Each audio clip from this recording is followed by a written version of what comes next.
At 16 years old, Lucas Carter lived inside a cave, not because he was adventurous, not because he wanted to, because it was the only place he had left. After his grandfather, the last person who cared for him, passed away, Lucas found himself completely alone in a small mountain town where nobody expected much from him. The locals knew him as the poor boy who lived in the hills. The teenagers laughed when they saw him. They called him Cave Boy. Some people felt sorry for him. Others simply ignored him. To them, Lucas was just another kid with no future. But every night, while the town slept, Lucas returned to a hidden cave deep in the mountains and slowly turned it into a home. A place where nobody could tell him he didn't belong. Then, one violent storm changed everything. While repairing damage near the back of the cave, Lucas noticed something strange. A section of the rock wall sounded hollow. Behind it was a hidden chamber nobody had opened in decades. Inside were old crates, forgotten journals,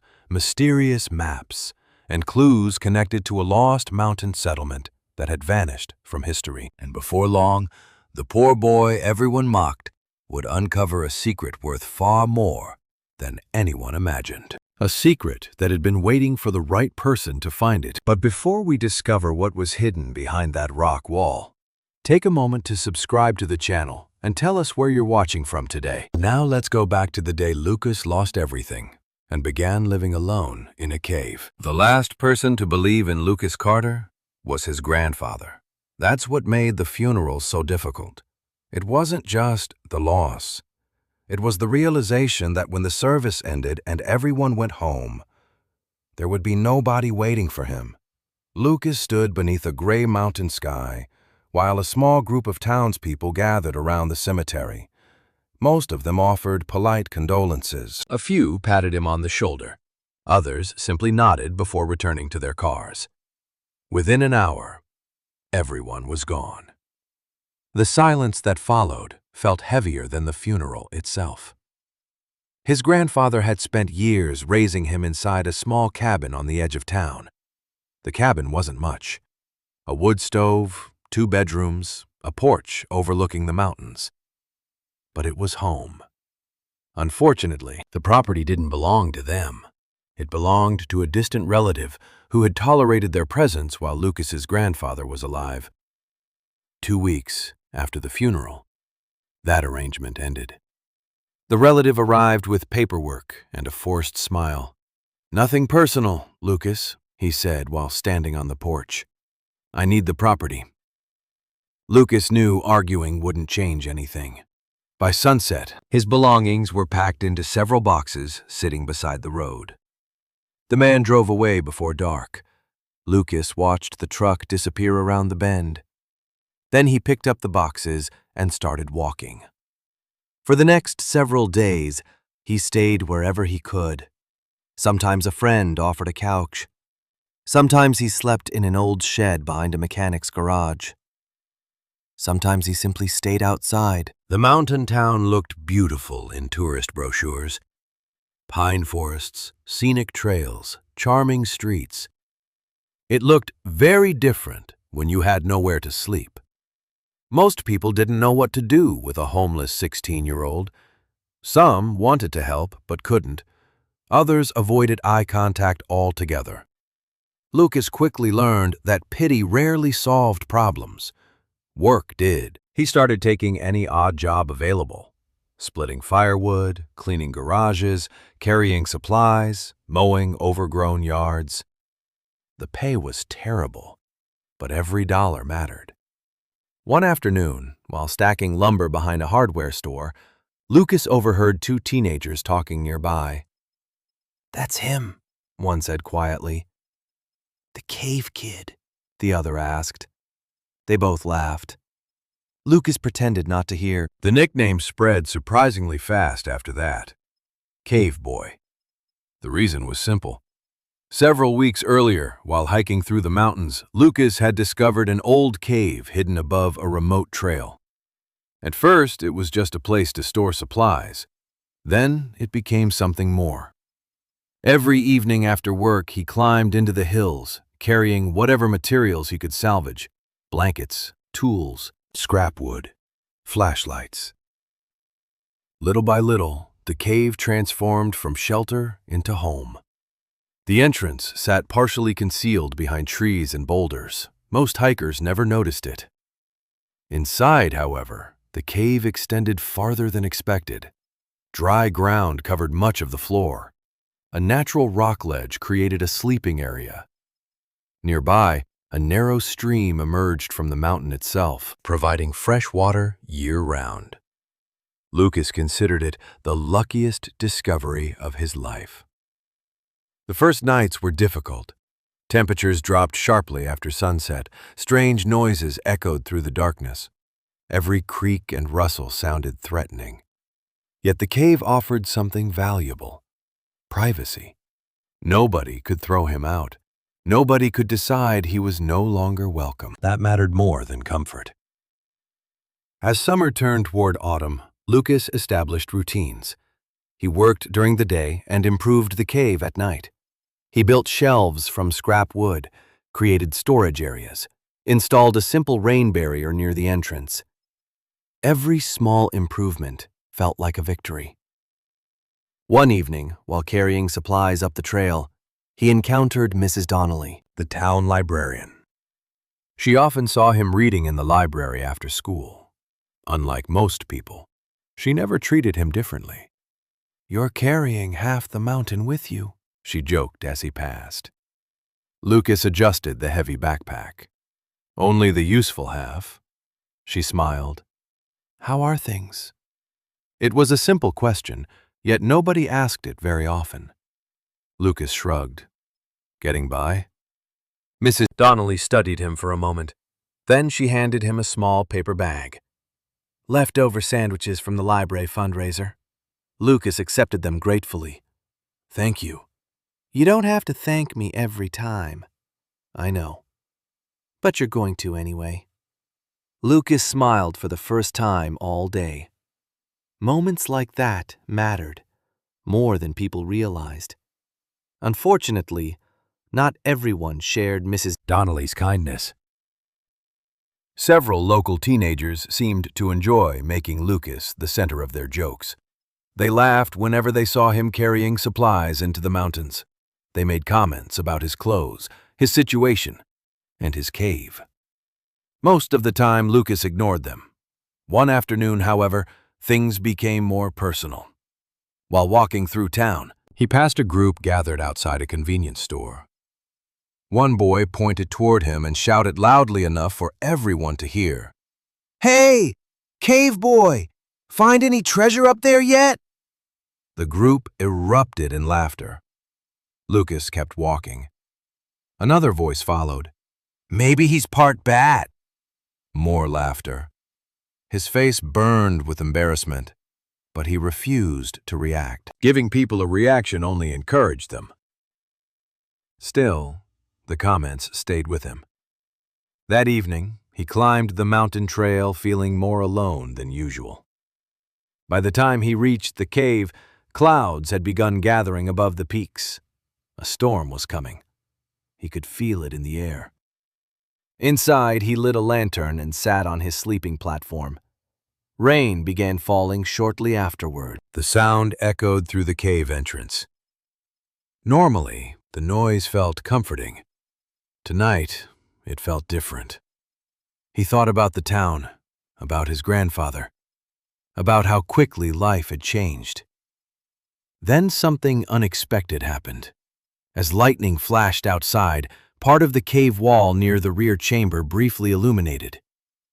For a split second, Lucas noticed something he had never seen before: a narrow opening between rock formations leading deeper into the darkness.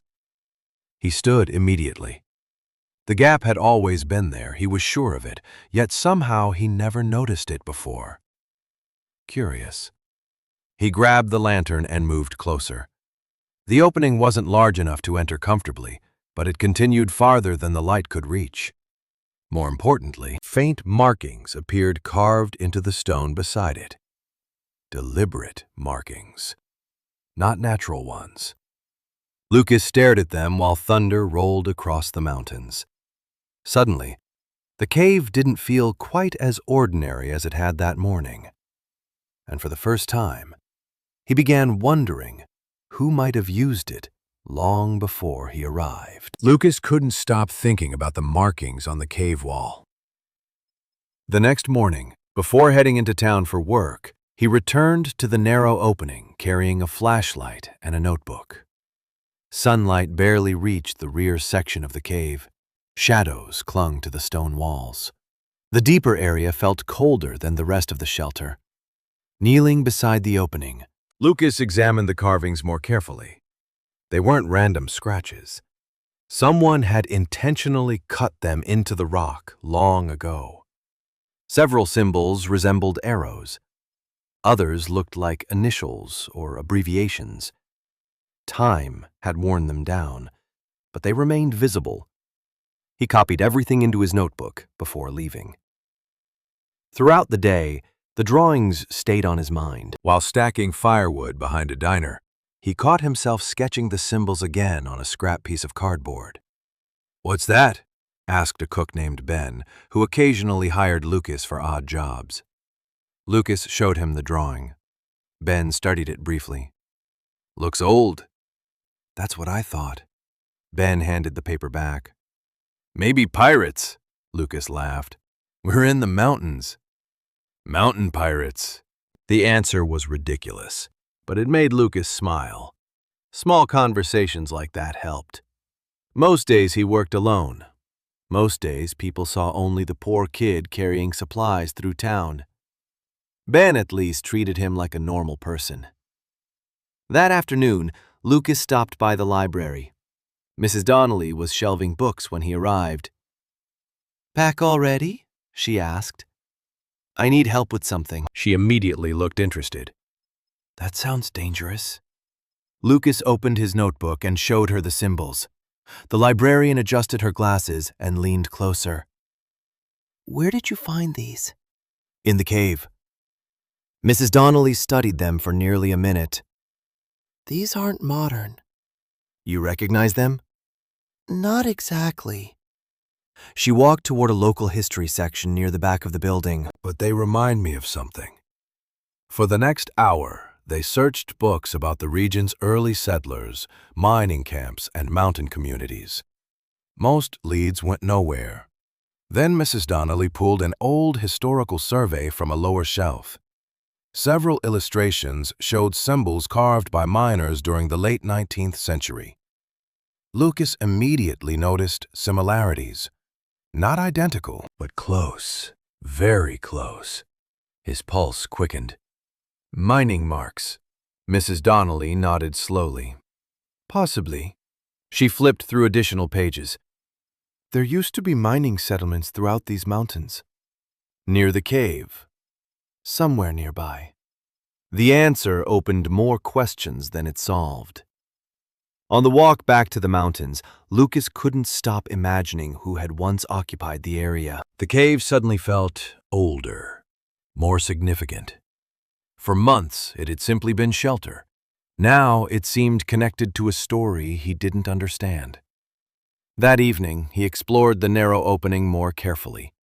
The passage extended farther than expected, not enough to become a separate tunnel, but deep enough to reveal additional markings hidden from view. One symbol appeared repeatedly, a circle divided by two intersecting lines. Lucas copied it into his notebook alongside the others. Then he noticed something else. The stone floor near the opening looked different, smoother, worn down, almost as though people had walked through the area repeatedly over many years. The possibility sent a chill through him. Somebody had definitely used this section of the cave. The question was, when? Over the following weeks, Lucas continued improving his underground home. The arrival of colder weather forced him to work harder than ever. He built additional storage shelves, reinforced the entrance with salvaged timber, created a better cooking area using stones from a nearby creek. Each improvement made the cave more comfortable, more permanent. Yet the mystery remained in the background. Every time he passed the carved symbols, curiosity returned. One Saturday afternoon, while collecting scrap wood near town, Lucas encountered the same group of teenagers who enjoyed mocking him. They were standing outside the convenience store when he walked by, carrying a bundle of boards. "Look who it is," one of them called. "Cave Boy." Lucas kept walking. Another boy laughed. "Building a castle up there?" The group erupted with laughter. Normally, the comments bothered him. This time, they didn't. Because while they wasted their afternoons standing around making jokes, Lucas had something they didn't. A purpose. A mystery.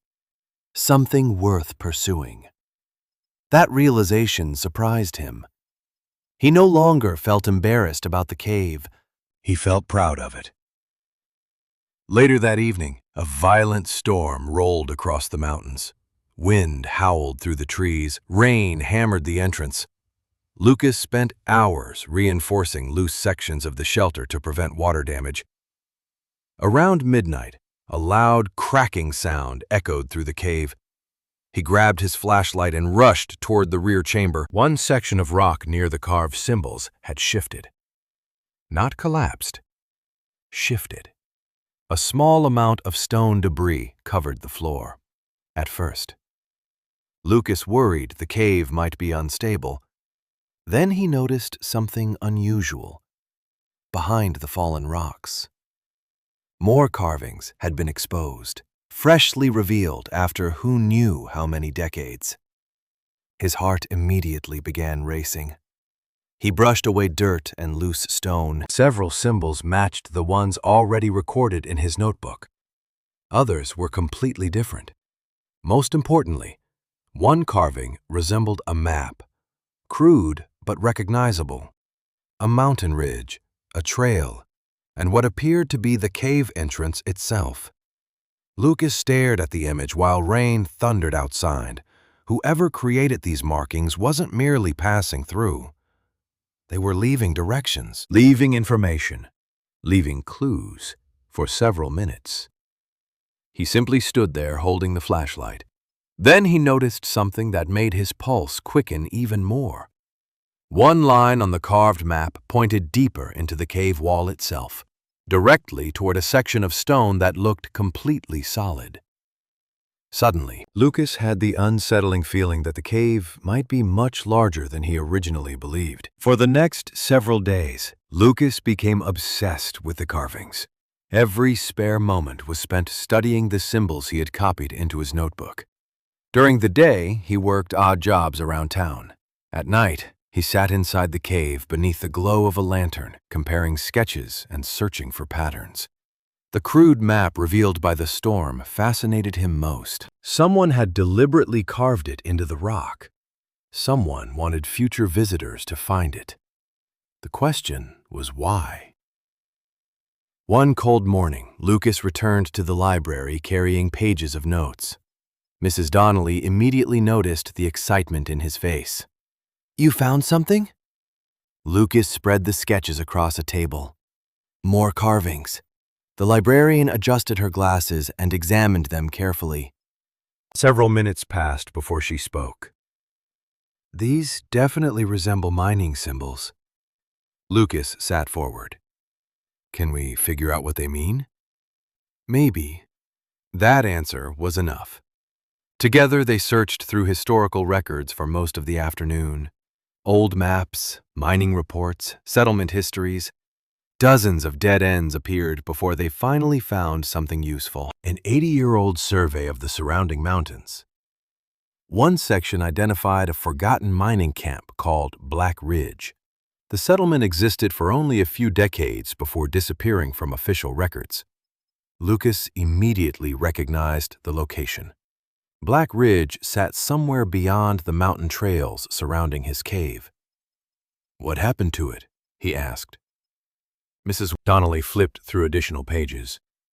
"Looks like the mine closed. Why?" She shrugged. "Doesn't say." The missing explanation bothered Lucas. The town's disappearance felt strangely similar to the mystery inside the cave. That evening, he returned home carrying photocopies of the maps. For the first time, he considered the possibility that the cave might be connected directly to Black Ridge. The idea sounded unlikely, yet the evidence kept pointing in the same direction. Several days later, while helping unload supplies at a hardware store, Lucas met an elderly man named Walter Briggs. Walter spent most afternoons sitting outside the store, sharing stories, whether people asked for them or not. He had lived in the mountains his entire life. More importantly, he seemed to know every local legend. Lucas casually mentioned Black Ridge. Walter immediately stopped talking. "Now that's a name I haven't heard in years." Lucas felt a surge of excitement. "You know about it?" Walter leaned back in his chair. "My grandfather did." That answer was even better.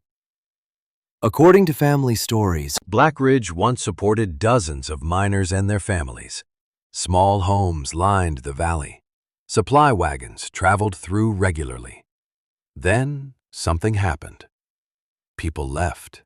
Buildings disappeared. Within a few years, the settlement became little more than a memory. "What happened?" Lucas asked.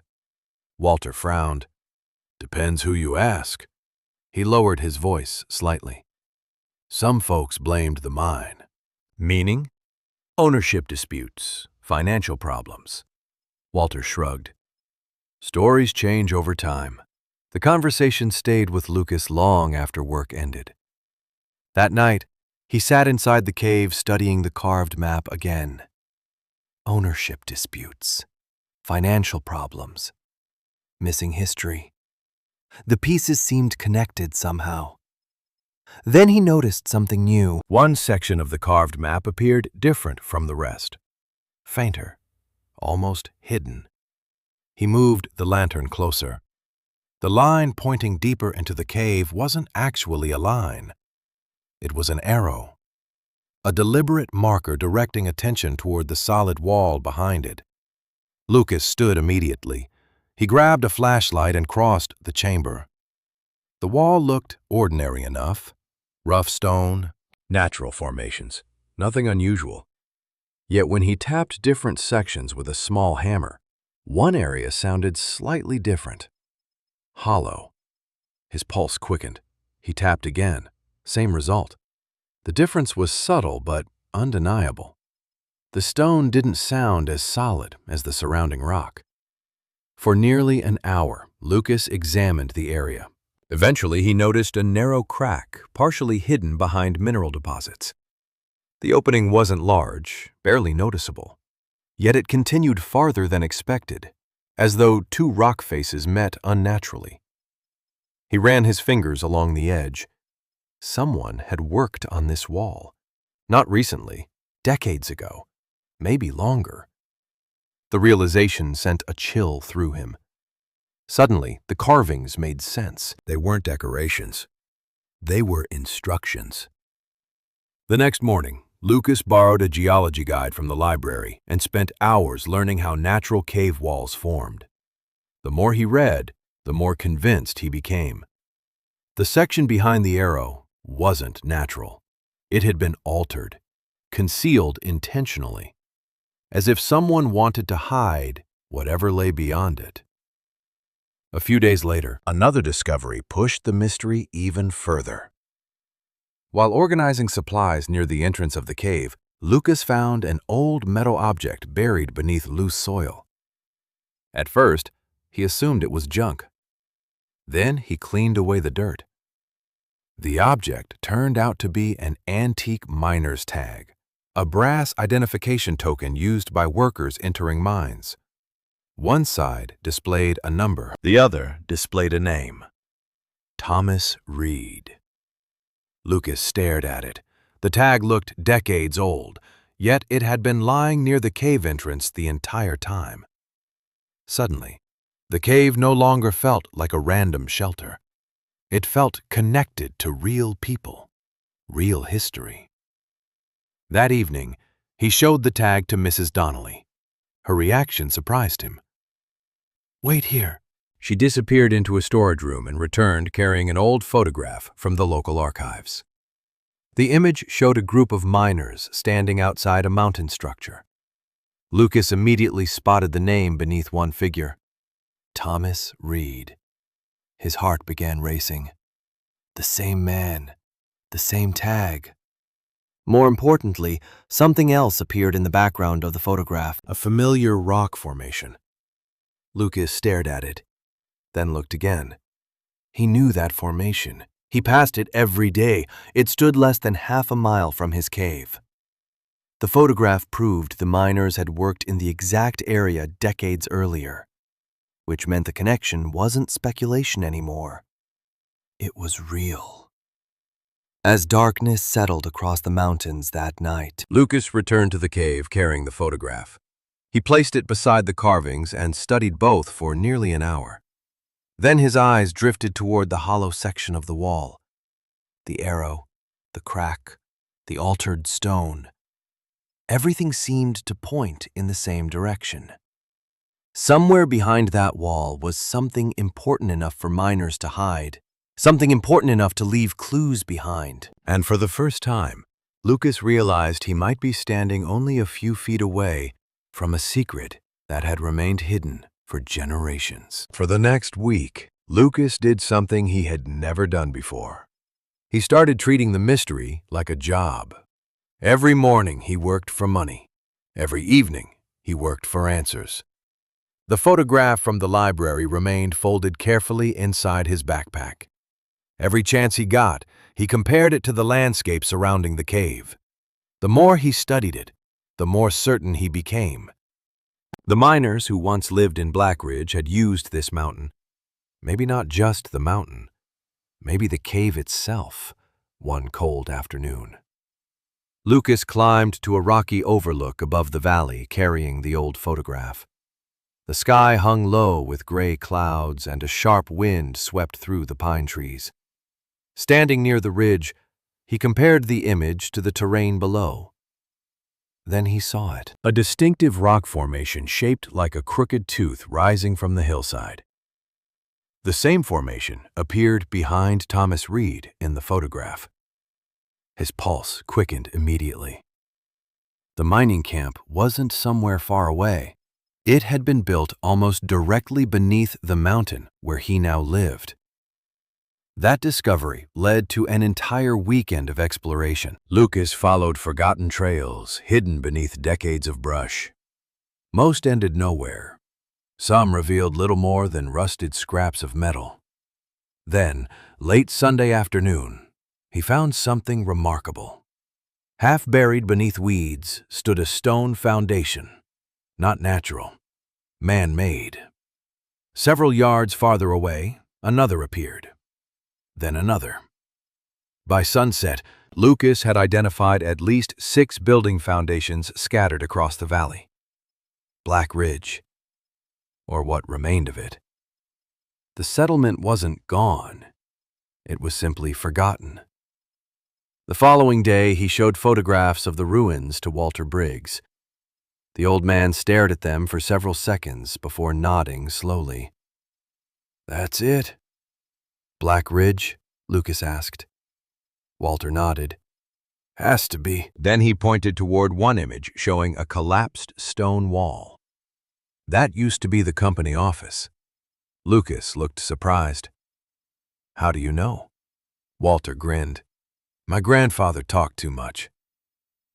Over coffee at the town diner, Walter shared everything he remembered. According to family stories, Black Ridge had once been one of the region's most productive mining communities. The company operating the settlement controlled large sections of mountain land.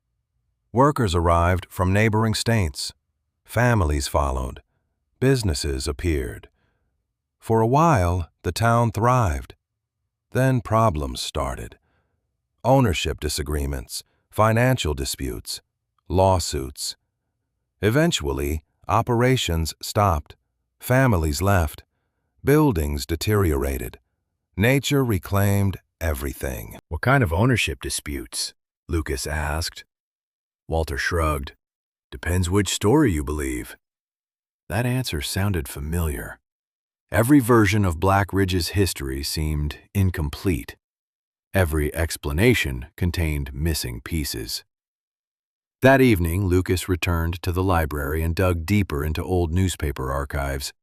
Mrs. Donnelly helped him search microfilm records stretching back decades. Most articles focused on production numbers and business announcements. Then, Lucas found something unusual. A newspaper clipping dated almost 70 years earlier.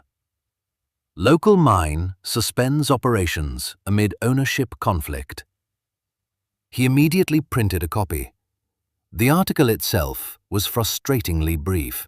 Several paragraphs described disagreements over mining claims and property boundaries. Then the story simply ended. No resolution, no follow-up, nothing. As though somebody stopped asking questions. Lucas felt the same frustration Samuel Grayson must have felt in the previous story. Everywhere he looked, information disappeared just when things became interesting. Yet one detail caught his attention. The article mentioned a surveyor named Thomas Reed, the same name found on the miner's tag, the same man from the photograph. Suddenly, Thomas Reed seemed much more important than a random worker. He might have been connected directly to the dispute that destroyed Black Ridge. The possibility kept Lucas awake most of the night. The next morning, while organizing supplies near the rear chamber of the cave, he studied the hollow wall again. Everything pointed back here. The miners, the symbols, the surveyor, the map. Somebody had gone to extraordinary lengths to leave clues, which meant whatever lay behind the wall mattered. Several days later, another storm arrived. Rain pounded the mountains for nearly 24 hours. Lucas spent most of the time reinforcing drainage channels around the entrance. Near midnight, a loud crack echoed from deeper inside the cave. He grabbed a lantern and hurried toward the rear chamber. Water seeped through portions of the rock face. Small stones littered the floor. Then he noticed something new. A section of the hollow wall had partially collapsed. Not enough to expose what was behind it, but enough to reveal an edge. An actual edge. His heart immediately began racing.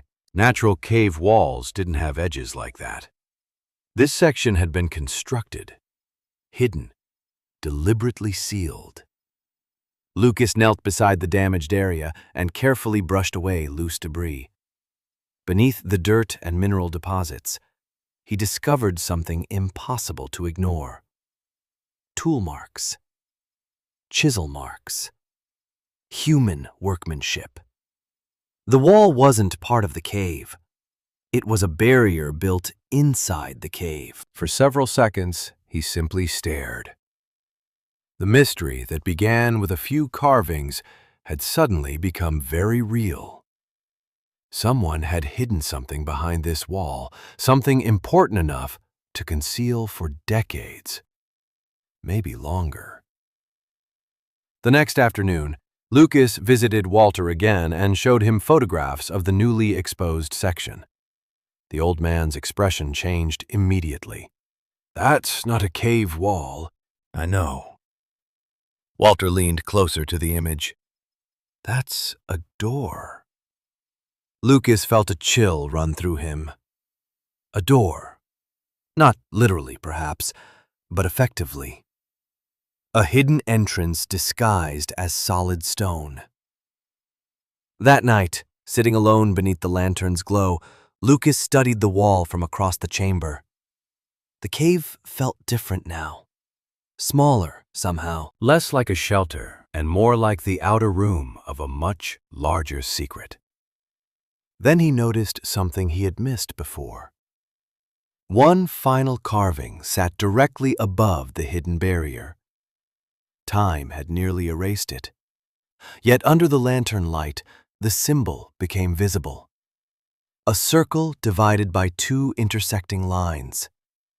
The same symbol appearing throughout the cave. The same symbol found on the map. And beneath it, barely visible after decades of erosion. Someone had carved 3 words: "Keep it hidden." Lucas stared at the message while shadows danced across the stone. Whoever left those words never intended the chamber beyond to be found. And yet, after all these years, the mountain itself seemed to be revealing the secret anyway. Lucas waited 3 full days before touching the hidden wall. Part of him wanted to start immediately. Another part worried about causing a collapse. The cave wasn't just a mystery anymore. It was his home.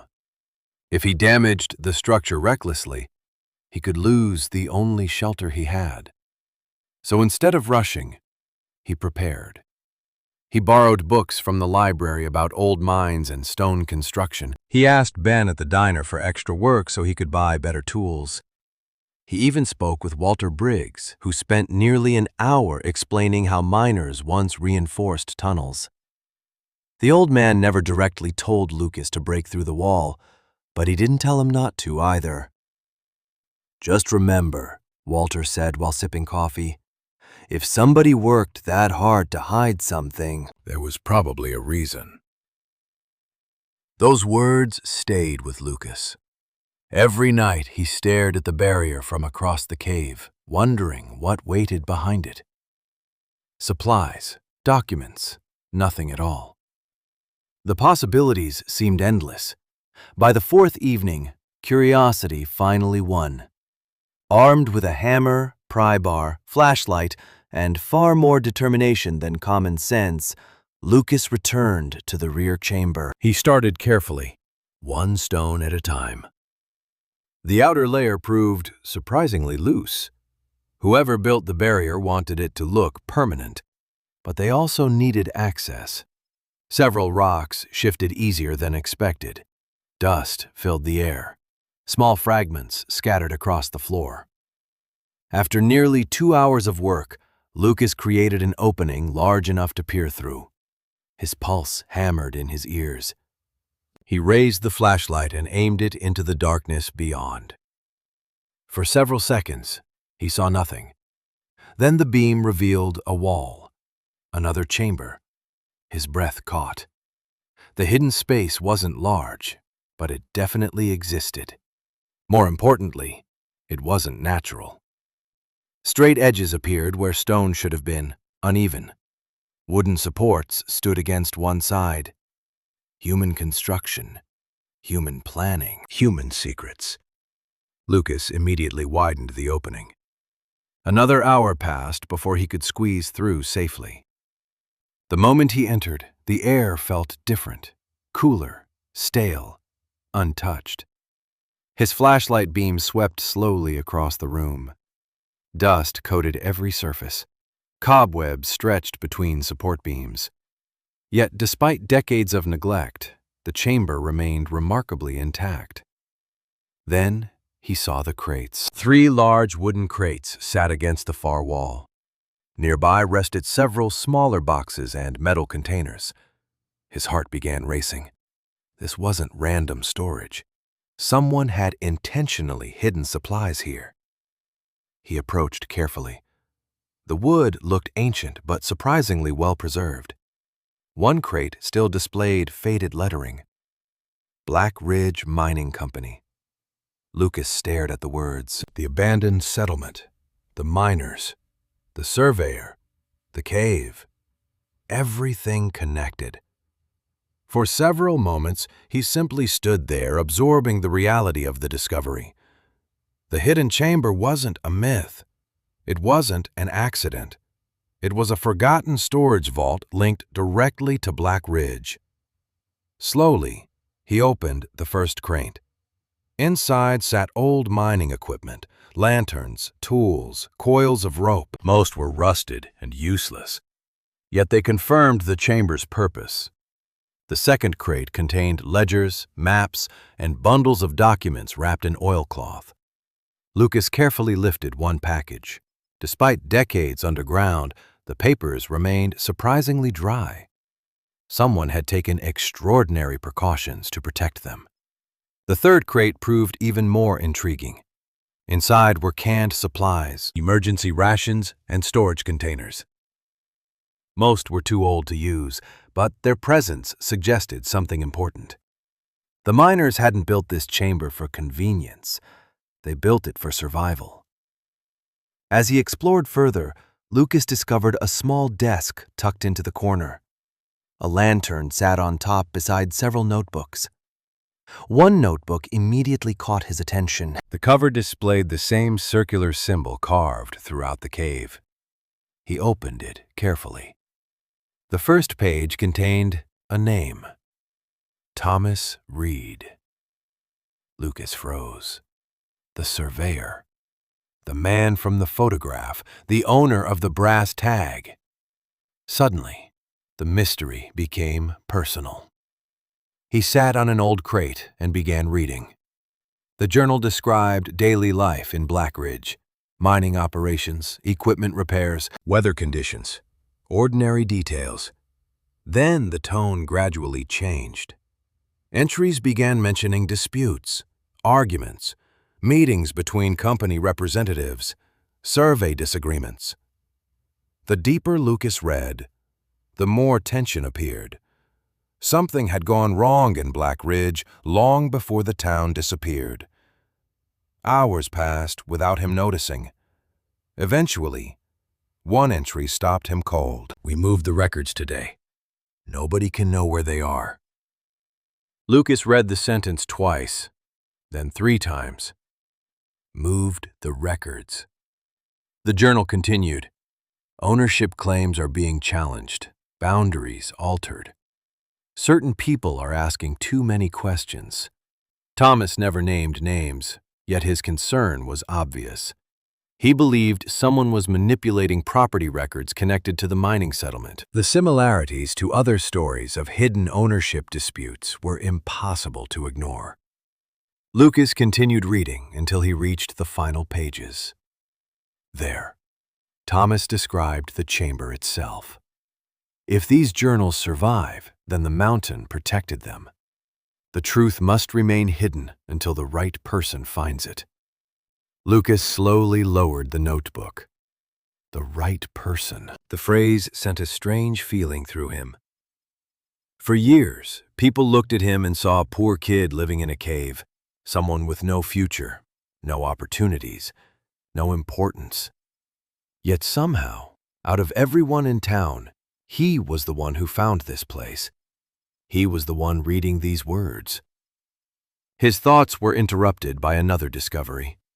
Beneath the desk sat a small metal lockbox. Unlike everything else, it remained sealed. A rusted key hung from a nail nearby. Lucas stared at both objects for several seconds. The journal, the hidden chamber, the records, and now a locked box waiting beneath the desk. Slowly, he reached for the key, because he had a feeling the biggest secret in Black Ridge was still waiting to be opened. For a long moment, Lucas simply stared at the lockbox. The small metal container looked ordinary compared to the hidden chamber surrounding it, yet instinct told him it mattered. Thomas Reed had gone to extraordinary lengths to conceal this room. If he chose to lock something away even here, it was probably important. The rusted key felt cold in Lucas's hand. Slowly, he inserted it into the lock. The mechanism resisted at first. Then, with a sharp click that echoed through the chamber, it turned. Lucas lifted the lid carefully. Dust drifted into the air. Inside sat several bundles of papers tied together with faded string. Beneath them rested a leather-bound journal and a folded survey map. His pulse quickened immediately. He picked up the map first. The paper was fragile but remarkably well preserved. As he unfolded it across the desk, his eyes widened. This wasn't a mine survey. It was a property survey. Detailed boundary lines stretched across the mountain region. Black Ridge occupied the center. Surrounding land claims extended far beyond the mining settlement itself. Several sections were marked in red ink. More importantly, handwritten notes filled the margins. Claim boundaries altered. Survey disputed. Original records secured. Lucas immediately remembered entries from Thomas Reed's journal. Ownership claims are being challenged. Boundaries altered. The same phrases appeared here. Whatever conflict destroyed Black Ridge involved far more than a simple mining operation. He carefully set the map aside and opened the leather journal. Unlike the first notebook, this one felt different, personal, urgent. The handwriting appeared tighter, more hurried. The entries began several months after the earlier journal ended. By then, conditions inside Black Ridge had clearly deteriorated. Thomas described arguments between company officials, survey discrepancies, missing records. Several entries mentioned outside investors attempting to gain control of valuable land surrounding the mine. Then Lucas found an entry that made him sit up straight. They changed the maps again today. The original boundaries no longer match county records. Thomas went on to describe meetings where survey information mysteriously disappeared or reappeared, altered. Some workers noticed. Most remained silent. According to Thomas, a handful of people tried to challenge the changes. None succeeded. The deeper Lucas read, the clearer the situation became. Black Ridge didn't collapse because the mine failed. It collapsed because ownership disputes tore the community apart. Families left, businesses closed, trust disappeared. The mine's closure was only the final chapter. Then he reached the final pages. The handwriting became noticeably uneven. We moved the remaining documents into the mountain cache. If these records survive, the truth survives. Lucas read the sentence twice. Then another line caught his attention. The claim belongs to the people who built Black Ridge, not those trying to steal it. A chill ran through him. The hidden chamber wasn't simply a storage room, it was a safeguard. Thomas Reed and others had hidden evidence because they feared it would be destroyed. For decades, nobody found it. Until now. Lucas continued sorting through the lockbox contents. Several folders contained survey records. Others held correspondence between lawyers, surveyors, and mining officials. Most seemed technical. Then he discovered a stack of photographs. The images showed Black Ridge during its peak years. Children standing outside homes, workers posing beside mining equipment, families gathered for celebrations. The settlement looked alive, real, human. Not the forgotten ruins hidden beneath weeds today. One photograph immediately stood out. A group of men stood outside the company office. Thomas Reed appeared among them. So did several individuals mentioned throughout the journals. On the back, someone had written a date and a note. Final meeting before the closure. Lucas stared at the words. This photograph captured the last days of an entire community. Suddenly, Black Ridge felt less like a historical mystery and more like a tragedy. The people in those photographs had lives, dreams, families. Then something happened that erased them from local memory. Hours passed as Lucas organized everything into categories: journals, surveys, letters, photographs. Eventually, he reached the bottom of the lockbox. There, hidden beneath everything else, sat a sealed envelope. Unlike the other documents, it bore a name: to whoever finds this chamber. Lucas felt his heart begin racing again. Carefully, he opened the envelope. Inside was a handwritten letter. The writer identified himself as Thomas Reed. The letter wasn't addressed to any specific person because Thomas never expected to know who might eventually discover the chamber. Instead, he wrote to the future. If you are reading this, then Black Ridge has been forgotten longer than I feared." The sentence immediately grabbed Lucas's attention. Thomas explained that the hidden cache existed to preserve evidence of what truly happened. He believed the official story would eventually replace the truth. According to public records, Black Ridge simply failed. According to Thomas, powerful interests manipulated ownership records and forced the community apart. Then came a sentence Lucas would never forget. "History only survives when someone refuses to bury it." He sat quietly for several moments after reading those words. Outside the chamber, the cave remained silent. Somewhere beyond the mountain, people continued their ordinary lives. They still saw Lucas as the poor kid living in a cave, the teenager with nothing. Yet here he sat, holding a secret nobody else knew existed. A secret hidden for generations. As he folded the letter, something slipped from the envelope and landed on the desk. A smaller piece of paper. A note. 3 short sentences. The settlement wasn't the real prize. Follow the southern survey markers. The final records remain hidden. Lucas stared at the message. Then he looked at the piles of documents surrounding him. For weeks, he believed the hidden chamber was the mystery. Now he realized it was only part of the story. Somewhere beyond the cave, beyond the abandoned settlement, another secret was still waiting. And judging by Thomas Reed's final clue, the most important discovery hadn't been found yet. For the next several days, Lucas carried Thomas Reed's note everywhere. The folded paper remained tucked inside his jacket pocket while he worked, explored, and studied maps late into the night. The settlement wasn't the real prize. Follow the southern survey markers. The final records remain hidden. The message was frustratingly specific and hopelessly vague at the same time. Southern survey markers could mean anything.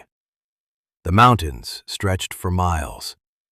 Old property boundaries crossed valleys, ridges, and forests that few people visited anymore. Yet Lucas had learned something important throughout this journey. Thomas Reed never left meaningless clues. Every note pointed somewhere real. Every discovery led to another. The challenge was figuring out where to look next. One afternoon, while reviewing survey maps inside the cave, Lucas noticed a recurring symbol appearing along the southern property boundary. Small circles marked with intersecting lines. The same symbol carved throughout the cave. His pulse quickened immediately. These weren't random survey points. They were markers. Deliberate markers. He grabbed the historical map from the lockbox and compared it to a modern trail map borrowed from the library. Several landmarks matched surprisingly well. One location in particular caught his attention. A narrow valley south of Black Ridge near a dried creek bed. According to the old survey, at least 3 markers stood there. The next morning, Lucas packed supplies before sunrise. The hike took nearly 3 hours. Dense forest covered most of the route. Fallen trees blocked sections of the trail. Several times he considered turning back. Then he spotted the first marker, a stone pillar partially hidden beneath moss. His heart immediately began racing. The marker stood about waist high. Weather and time had worn away most details, yet the circular symbol remained visible. Someone had carved it deeply enough to survive decades of exposure.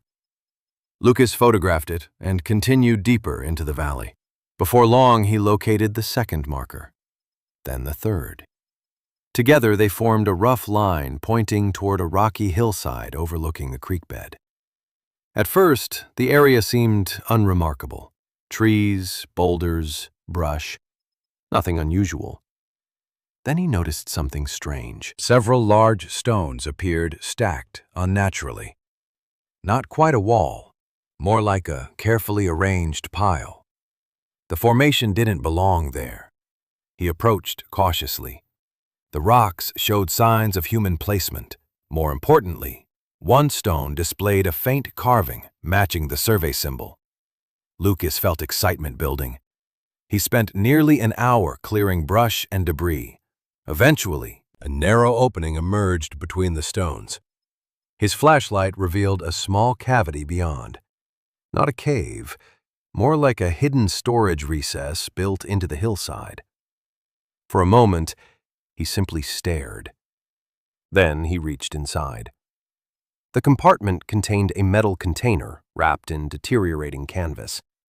Time had rusted much of the exterior, but the lid remained intact. Lucas carefully carried it into the sunlight. His hands trembled slightly as he opened it. Inside sat documents, lots of them. Survey reports, property records, legal correspondence, more paperwork than he could immediately process. Yet one detail stood out instantly. Several documents carried official county seals. These weren't copies. They were originals. The final records. Thomas Reed's clue had been accurate. Lucas spent the afternoon reviewing the contents. The documents filled major gaps in Black Ridge's history. Original property claims, boundary surveys, ownership transfers. Most importantly, evidence that certain land records had been altered after the settlement's collapse. The same story appeared again and again. Boundaries changed, claims reassigned, historical records modified. Yet one folder seemed more important than all the others. Across the front, someone had written "Settlement Claim File." Inside rested correspondence between surveyors and attorneys involved in the dispute that ultimately destroyed Black Ridge.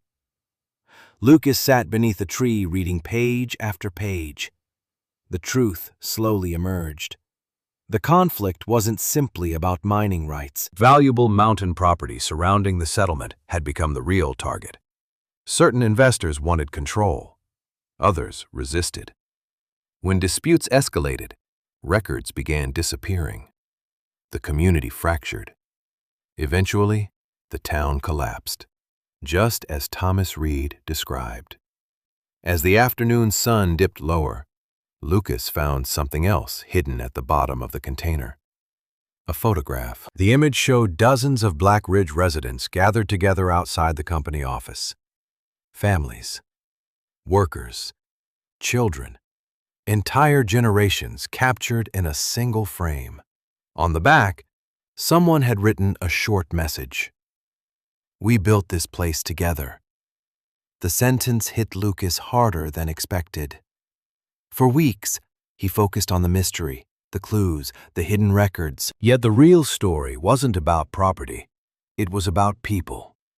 Real people whose lives were disrupted by greed and secrecy. Suddenly, the abandoned foundations scattered across the valley felt different. Less like ruins, more like evidence of forgotten lives. Late that evening, Lucas returned to town carrying copies of several documents. He stopped at Walter Briggs's house first. The old man listened quietly while Lucas explained everything. When he finished, Walter remained silent for several moments. Then he shook his head. "Your grandfather would have loved this." Lucas smiled sadly. "Probably." Walter pointed toward the documents. "Most people would have ignored those carvings." "Most people didn't live in the cave," Walter laughed softly.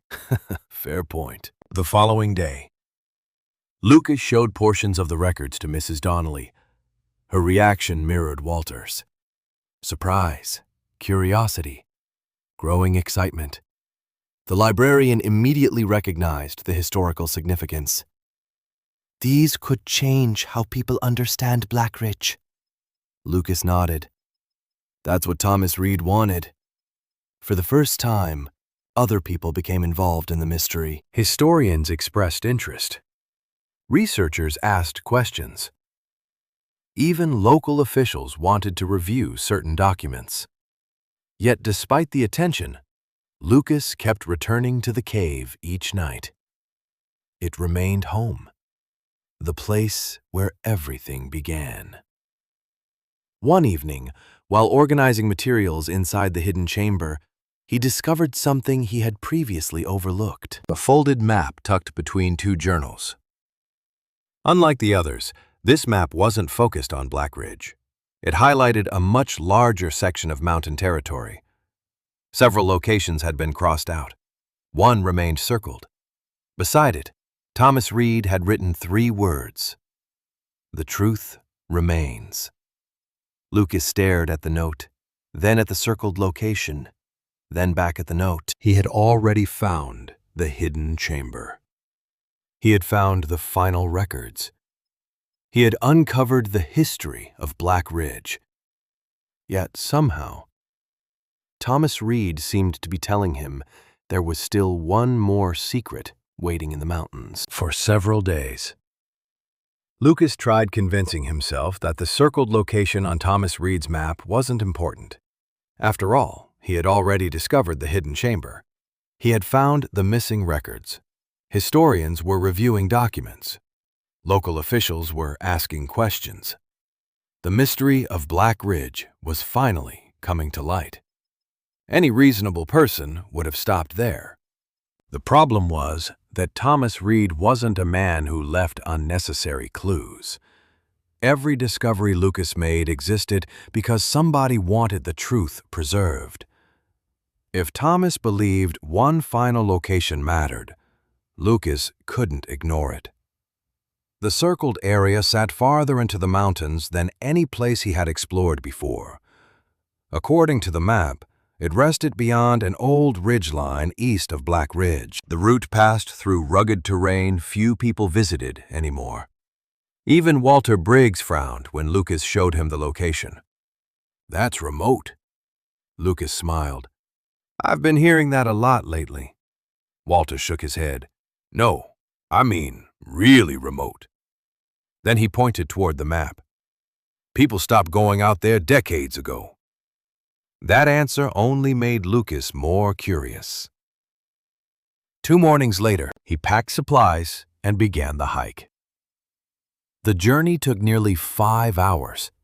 Dense forest covered most of the route. Fallen trees blocked trails. Several steep climbs left his legs aching. Yet as the afternoon progressed, the landscape gradually changed. The forest thinned. Rocky outcroppings appeared more frequently. Eventually, Lucas reached a narrow plateau overlooking a valley hidden between mountains. The view immediately caught his attention.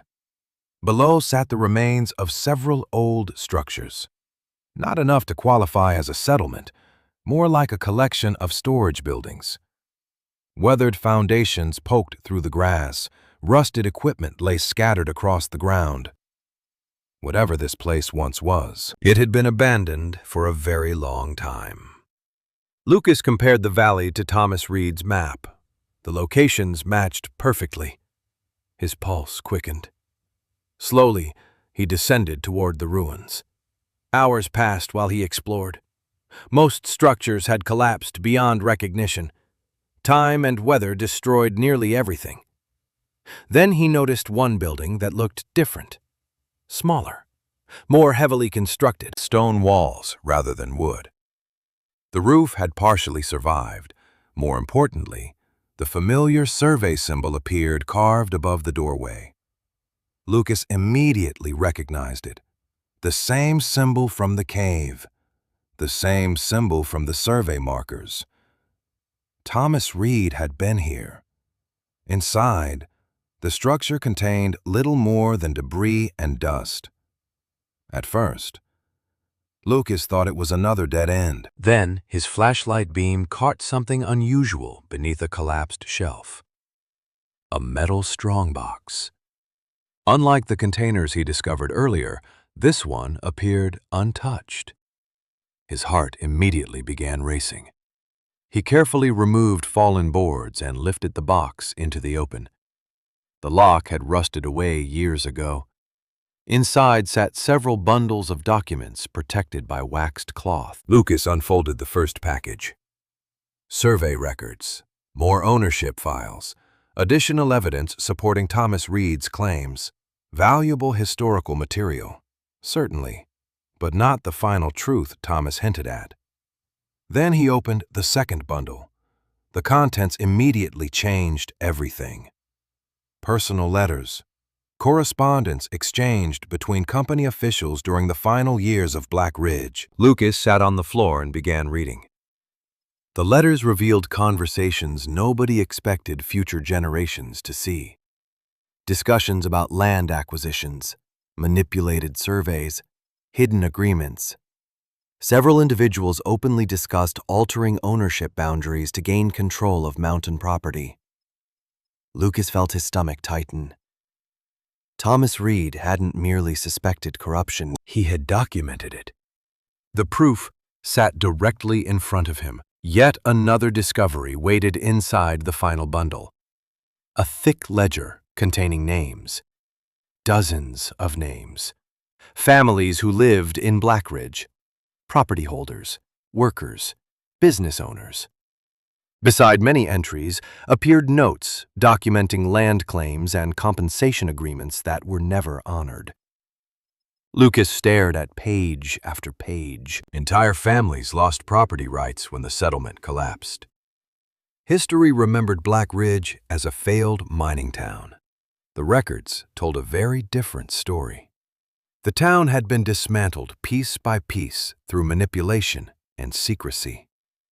As evening approached, Lucas continued searching the building. Near the rear wall, he found one final envelope addressed simply, "For whoever finishes this." The handwriting belonged to Thomas Reed.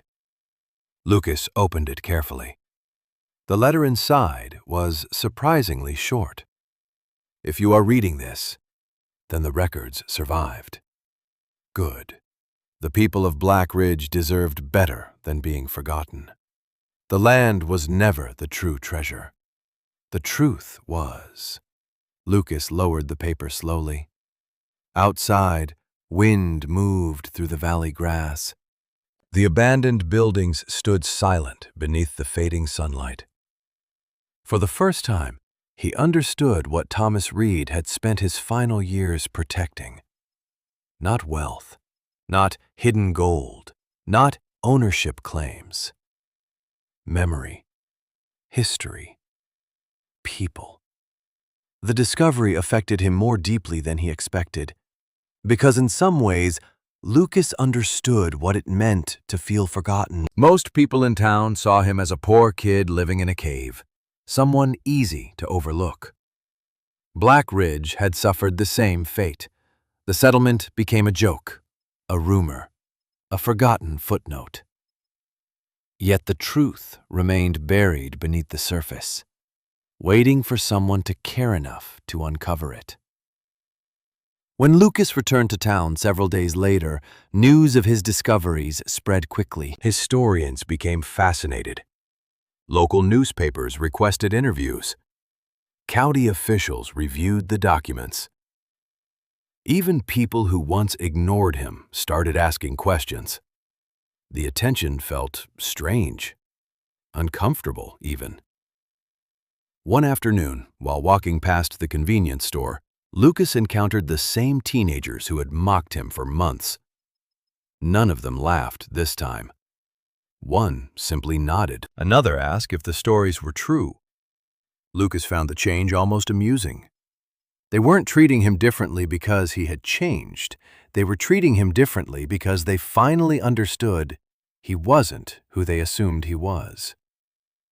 Yet the biggest surprise came from Mrs. Donnelly. The librarian invited Lucas to a meeting involving historians, county representatives, and local researchers. Together, they reviewed the evidence from Black Ridge. After several hours, one conclusion became unavoidable. Thomas Reed's records were authentic. The ownership disputes were real. The historical narrative surrounding the settlement was incomplete. The truth had finally surfaced. As the meeting ended, Mrs. Donnelly smiled. "You realize what you've done?" Lucas shrugged. "Found some old papers." She laughed softly. "You restored a piece of history." Later that evening, Lucas sat outside the cave watching sunset spread across the mountains. The same cave people mocked him for living in. The same cave that sheltered him when nobody else would. The same cave that hid a secret for generations. Somewhere behind him, inside the hidden chamber, rested the records that changed everything. And for the first time, Lucas began realizing that the story wasn't just about what he found. It was about what would happen next. The story spread through town faster than Lucas expected. Within a few weeks, people who had never spoken to him suddenly knew his name. Articles appeared in local newspapers. Historians visited the library to examine the Black Ridge documents. County officials organized meetings to review the records. Even regional researchers traveled to the mountains after hearing rumors about the hidden chamber and the forgotten settlement. For the first time in his life, Lucas found himself at the center of something important. The attention felt strange. Most mornings still began the same way. He woke up inside the cave, collected water from the spring, made breakfast over a small stove. Yet when he walked into town, everything seemed different. People noticed him now. One afternoon, while carrying supplies from the hardware store, he heard someone call his name. Not Cave Boy, Lucas. He turned to find a shop owner waving from across the street. The simple moment caught him off guard. It shouldn't have mattered, yet it did. Because for months, people looked at him and saw only his circumstances. Now they saw the person behind them. The biggest changes came after county historians completed their initial review of the documents. The evidence was overwhelming. Thomas Reed's records matched surviving public archives. Survey maps aligned with original boundary descriptions. Letters from company officials supported claims of manipulated ownership records. Black Ridge's history wasn't a legend anymore. It was documented fact. Mrs. Donnelly invited Lucas to attend a public presentation at the town hall. The event was organized to share preliminary findings with residents. Lucas almost declined. Public speaking sounded terrible. Standing in front of a crowd sounded even worse. In the end, Mrs. Donnelly convinced him. "You found the records," she said. "You should hear the story being told." The meeting drew more people than anyone expected. Every seat filled. Some attendees stood along the walls. Historians displayed maps and photographs recovered from the hidden chamber. Survey records appeared on projection screens. Black Ridge slowly came back to life through images and documents. Lucas sat quietly near the back, listening, watching, learning. Then something unexpected happened. One historian displayed the photograph of the settlement residents standing together outside the company office. The same image Lucas found in the hidden storage site. The room became silent. Dozens of forgotten faces stared back from the screen. Families, workers, children, people erased by time. The historian paused before speaking. For decades, these individuals were little more than names in incomplete records. He glanced toward Lucas. Today, because of one discovery, their story survives. Every eye in the room turned toward him. Lucas immediately wanted to disappear. Yet something else happened. The audience began applauding, not politely, genuinely. The sound filled the room. For a moment, he didn't know what to do. He wasn't used to being recognized for anything. After the meeting ended, people approached him with questions. Some wanted details about the cave. Others asked about the hidden chamber. A few simply wanted to shake his hand. Then he noticed a familiar group standing near the exit. The teenagers who had spent months mocking him. The same boys who called him Cave Boy nearly every chance they got. For several seconds, nobody spoke. Finally, one of them stepped forward. "Hey, Lucas." The words sounded awkward coming from him. Lucas nodded. "Hey."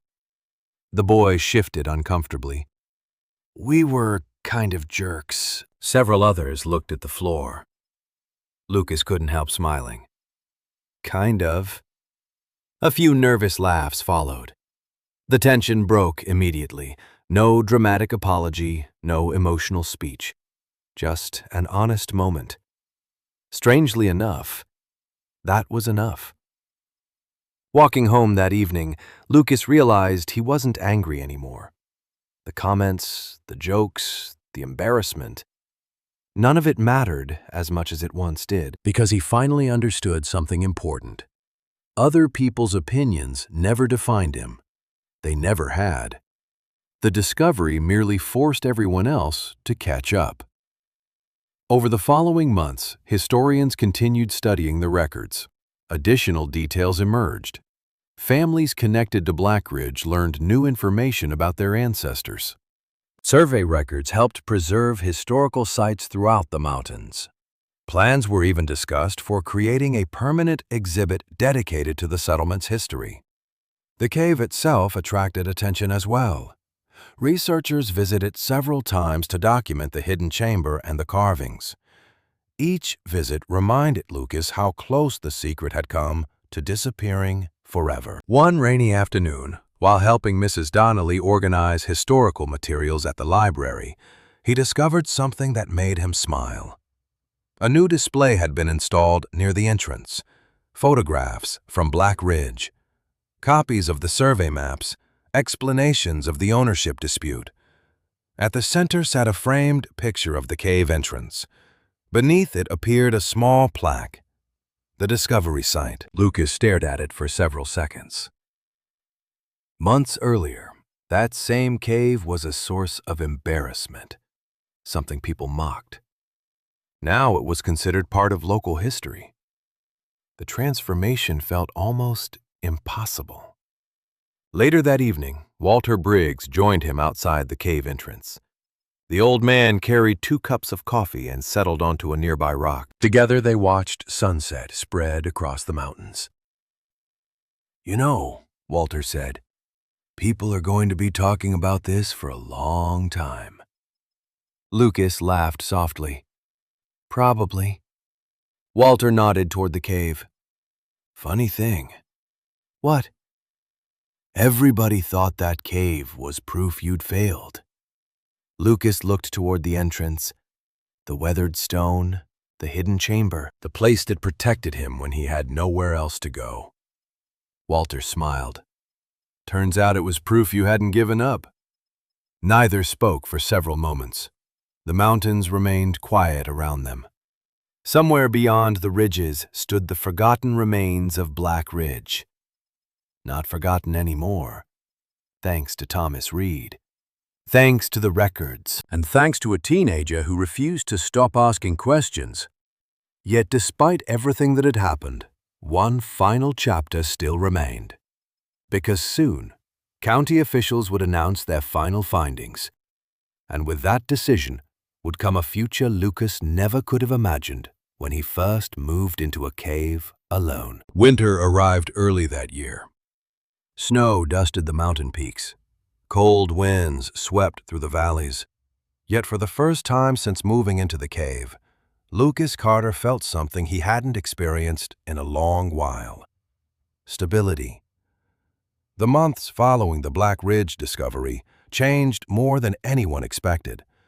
Historians completed their investigations. County officials finalized reports. Researchers verified the authenticity of Thomas Reed's journals, surveys, and records. Piece by piece, the forgotten story of Black Ridge became part of official history. The final announcement took place at the town hall on a snowy December evening. The building was packed. Residents filled every seat. Local reporters stood along the walls. Historians arranged displays featuring photographs recovered from the hidden chamber. At the front of the room, enlarged copies of the old maps showed the settlement as it once existed. Looking around, Lucas found it difficult to believe this all started with a strange carving on a cave wall. Mrs. Donnelly sat beside him. Walter Briggs occupied a nearby row. Even Ben from the diner showed up. So did dozens of people Lucas barely knew. The presentation lasted nearly an hour. Officials explained how the records uncovered by Lucas helped clarify decades of historical confusion. The ownership disputes had been real. The manipulation of surveys had occurred. The collapse of Black Ridge wasn't simply an economic failure as previously believed. It was a human story, shaped by greed, secrecy, and forgotten truths. Then came the final announcement. The county approved plans to preserve the Black Ridge site as a protected historical landmark. The cave and hidden chamber would also receive official recognition as significant historical locations connected to the discovery. Applause filled the room. Lucas sat quietly through most of it. He wasn't thinking about recognition. He was thinking about Thomas Reed, about the miners, about the families whose names filled the old ledgers. After decades of being forgotten, their story would finally survive when the event ended. People lingered for hours. They studied photographs, shared stories, asked questions. At one point, an elderly woman approached Lucas carrying a faded picture frame. "I wanted to thank you," she said softly. Lucas looked confused. The woman opened the frame. Inside was an old family photograph. One of the faces looked familiar. He had seen it in the Black Ridge records. "My great-grandfather," she explained. "We always knew he lived there. We never knew what happened." Her voice trembled slightly. "Now we do." Lucas didn't know what to say, so he simply nodded. Sometimes that was enough. As winter passed and spring returned, life continued changing. Not all at once, gradually. The town organized historical tours of the Black Ridge site. Researchers documented the hidden chamber. Students visited the library to learn about local history. The story spread beyond the county. Journalists published articles. Historians referenced the discovery in academic reports. Through it all, Lucas remained remarkably unchanged. He still worked odd jobs, still hiked mountain trails, still preferred quiet evenings over public attention. Yet one major difference emerged. He was no longer alone. Opportunities began appearing. Scholarships, educational programs, mentorship offers. People who once overlooked him suddenly recognized his intelligence and determination. Not because he found a secret, because the discovery revealed qualities that had always been there. One afternoon, nearly a year after finding the hidden chamber, Lucas stood outside the cave entrance, watching sunlight filter through the trees.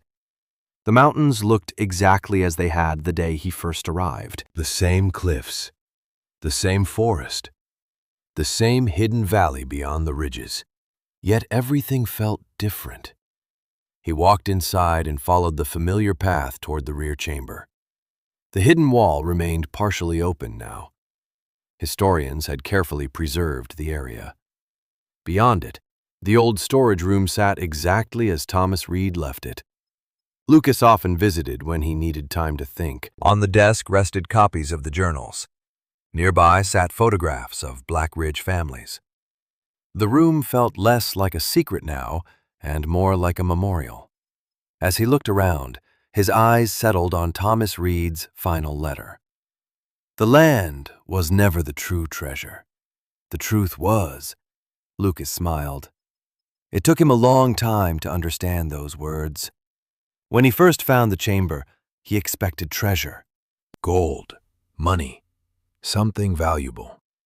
Instead, he discovered something far greater, a story worth saving, a history worth protecting, a purpose worth following.